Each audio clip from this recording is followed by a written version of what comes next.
My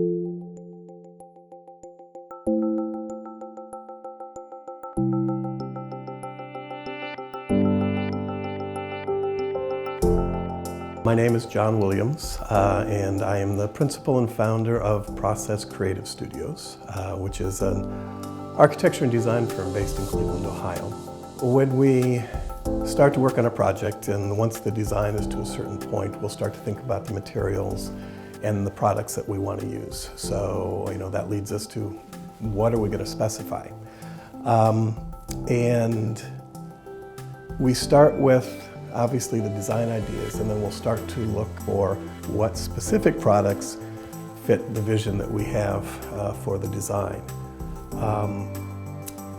At that point, we'll take two different approaches. We will contact a sales rep that we are comfortable with and work with a lot and say, this is what we're looking for, what do you have?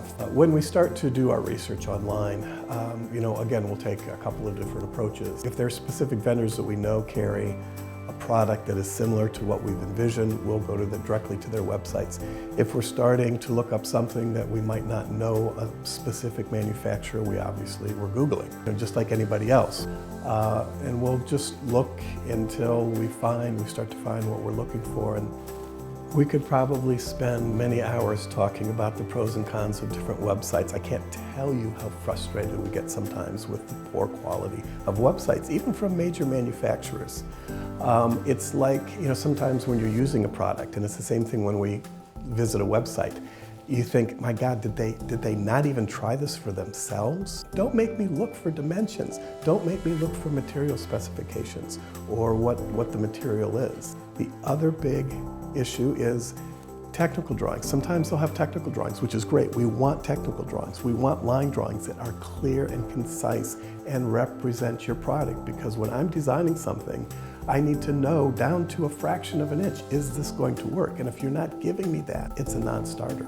Another big component in that web presence is give us photographs of the product in context, in situ, so that if it's a chair, if it's a light fixture, if it's a carpeting, show us what it looks like installed. Don't show this sexy picture of it floating in space, because it gives us no context of size, it gives us no context of shade or shadow. The other thing is we're designers. If you want to appeal to us, make the website look good.